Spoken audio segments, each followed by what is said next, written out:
Welcome to the deep dive.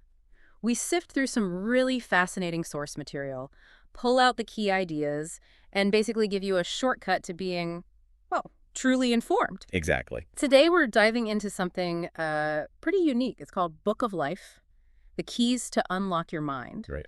The author goes by Infinite Truth-Born Wisdom, or sometimes just Infinite or Truth. And we've also got the study guide that goes with it. And what's really interesting here, I think, is how personal this journey is. Yeah, It's presented as an awakening, really challenging, conventional thinking. definitely. It pushes for some deep self-reflection. Hmm. So our mission today is basically to pull out the core insights and honestly, some quite surprising claims from these pages. Surprising is a good word for it. Yeah, and we want to give you a clear, structured way to, think about them. And it really is a journey. The author, Infinite, talks about this great awakening they had back in 2020. And that led them to connect with their Taino ancestors from Borkin, that's Puerto Rico, and even figures like Pedro Albizu Campos as forefathers. Right, there's a strong ancestral connection being made. Exactly. And they mention an enlightener figure who gave them key knowledge. The whole point of the book, as they put it, is to help you tap into your conscious mind. To see the bigger picture, yeah. Right, the bigger picture of reality. And there's this real urgency about saving the children from what the author calls prison schools. So what we're looking at in this deep dive is, it's a mix, isn't it? Spiritual philosophy, some very personal takes on history, and some pretty strong social critiques. Definitely strong critique. And it's all framed by the author's own search for truth. We're going to lay out the ideas, the claims, exactly as they appear in the source material. Yeah, presenting it as it is. So you can consider it Yeah. directly from their perspective. Okay, so let's start where the author starts, with the foundations of self. They call it the supreme mathematics. It's presented as 10 core principles. The keys to unlock your mind is the phrasing. So what does this actually mean for us, according to the author? Well, the author presents these 10 principles as like an essential blueprint for survival, for self-mastery. Okay. They are knowledge, wisdom, understanding, culture, freedom, power, refinement, equality, God, build and destroy, born, and cipher. Wow. Okay, so 10 keys. 10 keys. And the text basically says that internalizing these is fundamental to navigating life according to their whole philosophy. Got it. And building on that foundation, then comes the supreme alphabets. Right. Here, every letter, A to Z, gets a specific spiritual meaning. And the idea is you can apply these meanings to daily life to find deeper truths. Exactly. And this is where the interpretations get really distinct, very unique. Okay, let's hear some examples. This sounds interesting. Well, take A. It stands for Allah's H, but it's broken down physically. Arm, leg, arm, head. Wait, really? Like body parts? Yeah, there's even a diagram in the source. It implies, the human form as embodying the divine. Okay. Then B is for be or born. The idea is your words bring things into existence when you speak. Okay, the power of speech. Right. D means divine. This connects your thoughts, your wisdom, directly to what they call a God-conscious mind. It suggests you have divine powers within you. Wow. Okay. What about I? I represents I or Islam. But they're very clear. It's not a religion here. It means peace. Peace. Yeah, and they interpret the letters to mean, I sincerely love Allah mathematics, or I self-lord am master. I self-lord am master. Okay, that's quite a statement. These are definitely not standard definitions. What about O or U? So O is cipher. And this one's explained with numbers, 120 knowledge, 120 wisdom, 120 understanding. Adding up to? 360% degree cipher. The author says this makes it complete you, like a full circle of self-understanding. 360 degrees. Okay, makes sense. And U? You is universe, or you. It posits that the universe is actually within you. Ah, the microcosm, macrocosm idea. Sort of, yeah, that you are from the universe, your star, and it's even symbolic of a woman's womb.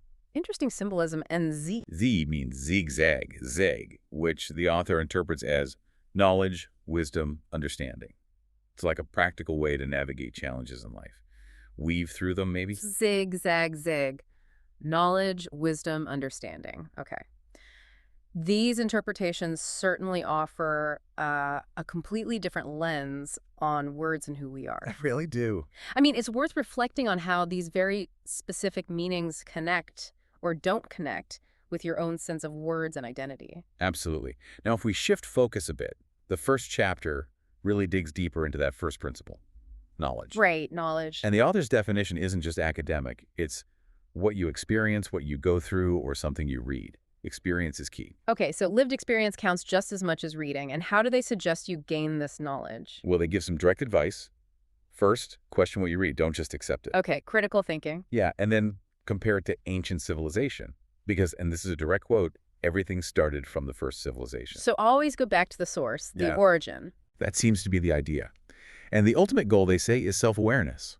That's the key to personal growth. Self-awareness. Okay. Do they give examples? Oh, yeah, some really specific ones. They mentioned the movie Daredevil. Daredevil, the blind superhero. Exactly. To talk about seeing with the third eye, which the author flat out identifies as the pineal gland. Explicitly, the pineal gland. Wow. Mm-hmm.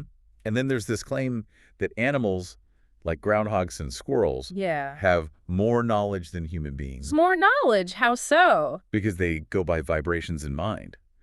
Less cluttered thinking, maybe? Huh. Vibrations in mind. Okay. Any other tips? Yeah, for detoxing the mind, they suggest fasting for 72 hours with water. Just water for 72 hours? That's intense. It is. And there's this very specific note. Yes, you can smoke weed while you're doing the 72 hours fasting with water. Wait, what? Seriously, that's unexpected advice alongside fasting. It's certainly specific. The author also talks about the difference between listening and hearing. Okay, what's the distinction for them? Listening is active. You sitting and paying attention. But hearing just goes one ear out the other. It's about engagement. Makes sense. Passive versus active. Right. And within this chapter, they also expand on the other supreme mathematics principles. Okay, like wisdom. Exactly. Wisdom is your manifesting of your knowledge. It's your truth. And crucially, whatever you say out of your mouth, you bringing it to reality. So words have power again. Manifestation. Very much so. There's a story about a wise old man giving a young man a mirror. The lesson. True wisdom begins with self-reflection. Looking within. Okay. What about understanding? Understanding is defined as seeing the bigger picture of reality. There's a similar story here again with an old man and a mirror, but also a rough stone. A rough stone. Yeah. The idea is to find peace, you must truly feel the weight of things and accept them as they are. Deep acceptance. Feel the weight. Okay. That's quite profound. And they continue through the list. They do. Culture freedom is called the most beautiful thing in life. It emphasizes researching your own culture, connecting with ancestors. Especially for certain groups. Yes, they mention people from Caribbean islands or indigenous backgrounds specifically. And freedom here really means freeing your mind. Mental freedom again. Okay. Power refinement. Power refinement. This is about using the power through words, positively. Ah, the positive side of that coin. Right. And a warning against using it negatively for control. They point to television, religion, or the system as examples of negative power use. So, media institutions. There's a story about a young sorceress refining her magic with precision and finesse to create harmony and balance. Precision and finesse. Nice imagery. What's next? Equality. This focuses on conversation, the need for mutual understanding and respect. So equality in how we interact. Exactly, leading to a society filled with compassion, understanding, and unity. Then comes God. Okay, how do they tackle that one? This should be interesting. It is. The author posits that you was a god. You are a god. Yes. And they directly challenge believing in a mysterious God that will come down from the sky. They actually cite the Bible, John 10.31-35, you are gods. Using scripture to challenge traditional views. Okay. Yeah, and they ask pointed questions, like where God was during slavery, and assert that ancient times were about spirituality, not religion. That's a huge redefinition. What about build and destroy? Sounds intense. It does, but they clarify it's not literal destruction. It's about your mindset and what to do in situation. Mental. Right. Specifically, destroy the lies and build it with the truth. Internal work. Destroy lies, build truth. Okay. And born. Born just reiterates that distinction they made earlier, being born from the womb versus birth, as in the birth certificate, which they call a contract. Right, the legal versus the natural. And the last one, cipher. Cipher comes back around, described as a powerful tool that unlocks the depths of knowledge, wisdom, and understanding through its intricate code and hidden meanings. It completes the circle, the quest for knowledge. So it ties everything together. Okay, that's the supreme mathematics. Now, moving on, the author introduces the 12 jewels that are important in your life. And these are presented as keys to avoid being misled in the wrong direction, specifically by negative people, who the author calls the devil. Yes, that term is used quite pointedly. So how are these 12 jewels framed as practical tools for living? What are they? They're very action-oriented. Number one is knowledge. Again, but here framed as understanding oneself, learning to silence the chaos of the mind. Inner peace through self-knowledge, okay? Second, wisdom. Mm-hmm. Also familiar, but here it's your manifesting of your knowledge in your actions. There's a cute anecdote. An owl teaches a squirrel that wisdom isn't just knowing, but knowing when to act and when to observe. Knowing versus applying. Got it. Number 3. Understanding, defined again as seeing everything picture clear of reality, and contrasted explicitly with the illusion from the television that tell lies. So seeing past media manipulation, okay, what's 4th? Fourth is freedom. The phrase is, freedom should always be on your mind. Always. And specifically, free your mind from the lies of the colonizers who took your ancestors into slavery through religion. Again, mental liberation. They say, true freedom was not the absence of chains, but the unshackling of the soul. Unshackling the soul. Powerful. Number 5, justice. Fifth, justice. Here, the idea is that karma handle your battles. That phrase, what goes around comes back around. So cosmic justice, not necessarily human systems. Exactly. It mentions the spirit of justice becoming harmony, and even references Anubis weighing hearts against Maat's feather on the scale of justice. Wow, connecting it back to ancient Egypt. Okay, equality. Sixth, equality. Simply put, treat everything equal as you want to be treated, grounded in respect and understanding during conversation. Pretty straightforward. Seems straightforward. Number 7, food. Seventh, food. And here's a twist. Not every food is good to eat, but the deeper meaning is food you seek is knowledge of self. So knowledge is the true nourishment. That's the primary point. But it also encourages physically nourishing the body with original fruits and veggies that have no chemicals. And they reference Dr. Sevi here. Dr. Sevi, okay, known for his alkaline diet ideas. Hmm. And clothing. Number 8. Eighth, clothing. It's seen as protection, yes, but also a reflection of culture and your spiritual beliefs. They give the example of natives wear some clothes that some half of their nakedness, implying it connects to their identity. So clothing as cultural expression. Makes sense. What about shelter? Ninth, shelter. It's a protective space, obviously, but it can also hold spiritual significance. The example given is shelter serving as a gateway to connecting with the spirit of the forest. So your home can be a sacred space. Okay, number 10, love. 10th, love. It's stressed again as an action, not a word. And crucially, love yourself first before others. Self-love is the foundation. Yes. And interestingly, they advise bonding with nature, not with people. Nature over people, that's a specific take. It is. 11th is peace. And it's an acronym. Please educate all our children with complete education. PEACE. Okay. And there's a symbolic link. Never separating your fingers. Yeah. There's a diagram for this too, signifying inner calm and the unity of all living things. Unity again.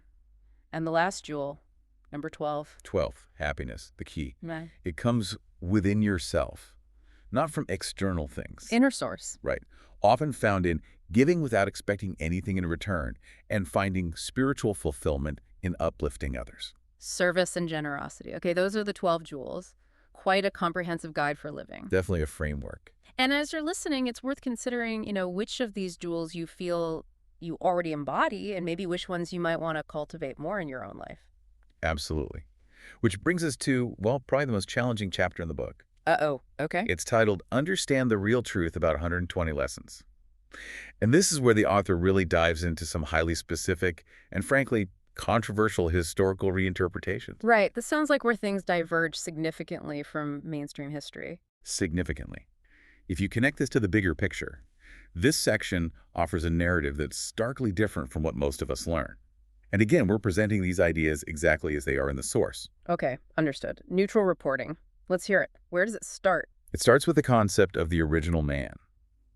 The author identifies this as the Asiatic black man from the first civilization. Mesopotamia, right? Yes, Mesopotamia, dated around 4000 to 3000 BCE, described as Sumerian or black-headed people. Okay, establishing the original man, then what?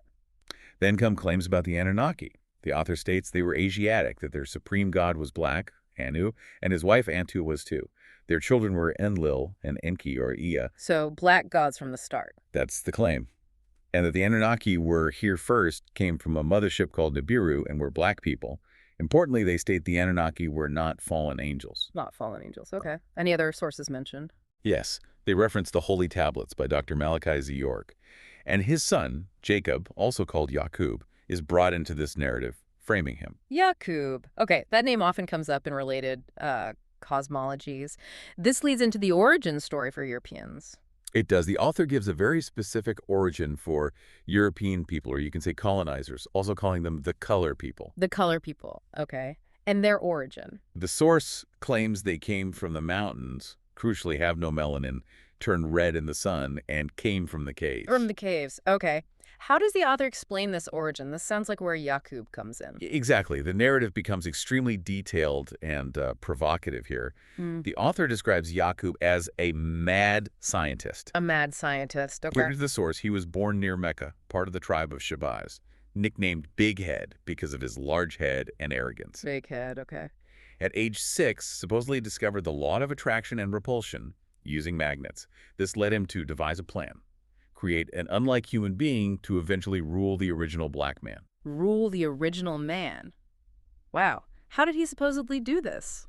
Well, by age 18, the text says he'd learned everything possible in Mecca's universities. He discovered what the author calls the black germ and the brown germ within the original black man. Black germ and brown germ. Okay. Genetic components. It seems implied. Then, with nearly 60,000 followers, he supposedly went to an island called Pelan, identified as modern Patmos. Patmos, like in the Bible. That's the identification made.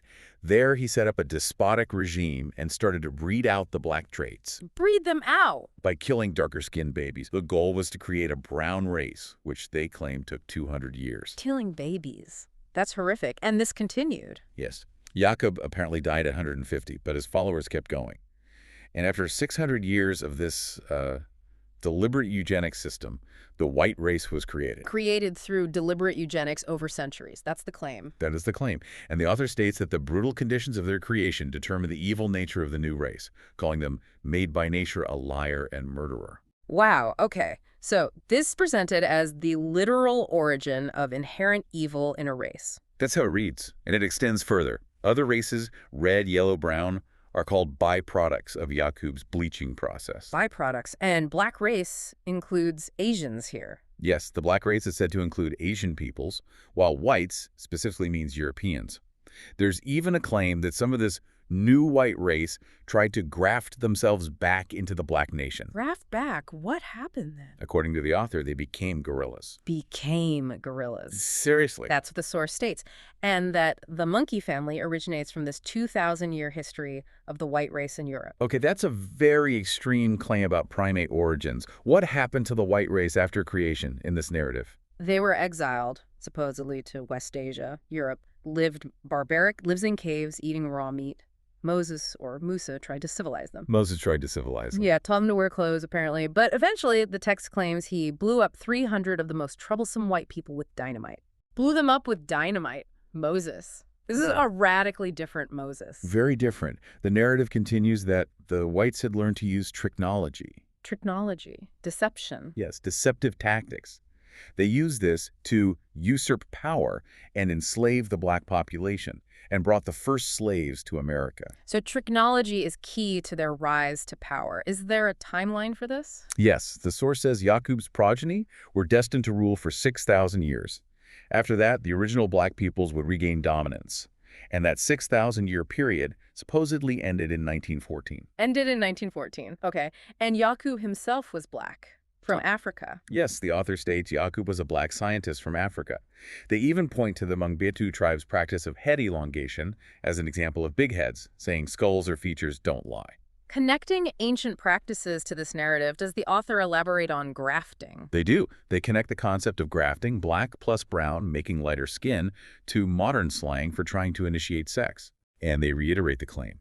6,000 years ago, babies was getting killed to get to the lower color that was white, resulting in blue eyes, blonde hair, pale face, who is called the devil. Calling the white race the devil. Explicitly, and stating that color man is our ego and cannot be civilized. There's also the claim that the Moors taught the white man everything on how to bathe, eat, and tricknology. So the Moors taught them civilization and deception. That's the claim. And about Moses again, they say Musa was half original man, and he was a savage, a pagan, and had horns. Horns, like Michelangelo's statue, maybe? This reinterpretation of history is incredibly detailed, and they challenge Columbus, too. Oh yeah, flat out. Christopher Columbus never discovered America. His real name, according to the author, was Juan Garrido. Juan Garrido. Who was he in this account? A black conquistador from Africa who was taught by the Moors. A black conquistador discovered America. That's the narrative presented. It details Garrido's expeditions. Yeah. With Ponce de Leon in Puerto Rico, Borican and Florida fighting natives, with Cortez in Mexico, Tenochtitlan. So placing him at key moments in the conquest. Yes, building a chapel, which is now the Catholic Church of San Hipólito, and even being credited as the first person to sow wheat in America. So a complete inversion of the Columbus story, attributing his role to a black figure taught by Moors. Okay. How does the author tie all this historical reinterpretation to the present day? How does the devil operate now? Well, they broaden the claims. The devil, or colonizers, are accused of teaching illiteracy, using lies and tricks to mislead our people, keeping them in a slave mentality. Mental slavery again. Right, promoting make-believe hell or heaven. Whereas the author says hell is your lower self and heaven is your higher self. Internal states, not places. Exactly. Using religion to make you bow down to a white Jesus named Caesar Borgia. The Caesar Borgia theory. Okay. And they use scripture to argue this is still happening. Yes, citing Exodus 20 and Ephesians 6 as evidence of ongoing modern slavery. Any other points about religion or language? Yeah, the claim about the letter J being invented late in the 16th century by Pierre Ramus. So Jesus' name wouldn't have started with a J at the time. A common point in some alternative circles. Right. Also that churches were built by Constantine the Great. And for people identifying as Latinos or Latinas, the author says they were conquered by the Romans and Latin isn't your thing, you not Rome. Rejecting the Latino identity based on Roman conquest. Oh, okay. What about Africans? This is another controversial claim. The author states that Africans betrayed their own leader, Shaka Zulu, and actually took the black man from Asia as slaves. Africans took Asians as slaves. And it's the claim, helping the devil to conquer the original people of this planet. Yeah. And it goes on to say, Africans still scamming people and hacking people accounts using white woman or white man to trick you. And that Africans are the ones that started the slave trade. Wow. So shifting blame for the slave trade onto Africans themselves, that's a very contentious viewpoint. Extremely. The author continues to characterize the devil, or white people, as living like cave people, claiming they cook no season, they eat raw meat, they hate hot water, they want to be like other races, they started bestiality. And they list supposed historical examples of bestiality from 1468 through 18th century Sweden. That's quite a list of accusations. What else is attributed to man rather than nature or God? Even the weather. Rain, hail, snow, and earthquakes are claimed to be created by man, not by God. Man-made weather, how? They cite weather harp, pollution from factories, cloud seeding, or you can say chemtrails, and drilling for oil, or using missiles. So a conspiracy linking technology and environmental control? Seems so.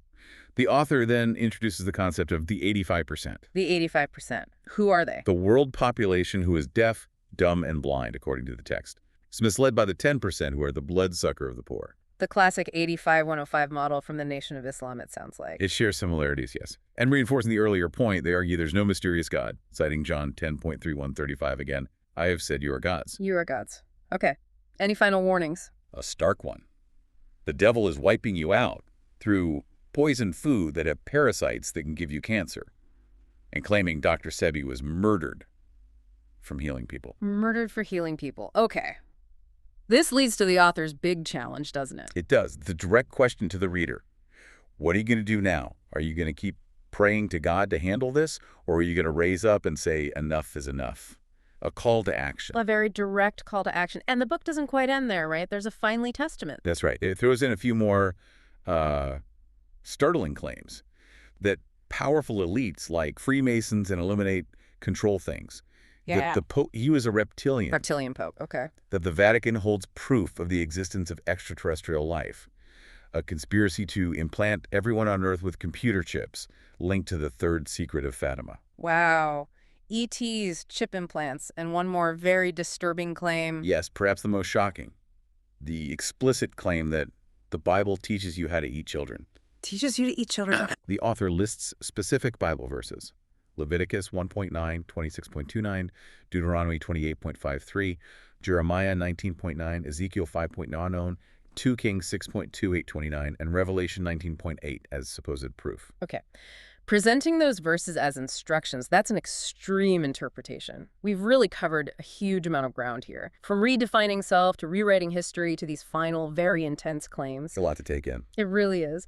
So after exploring all of this whole complex, challenging worldview, what does this all mean for you, the listener? Well, I think as the author presents it, the absolute core message, despite all the provocative details, comes back to doing your knowledge, seeking your own truth. Finding for yourself. Exactly. The author's very last piece of advice is always watch surroundings because you don't know who got an eye on you. Stop trusting those who misguide you and look for your own truth.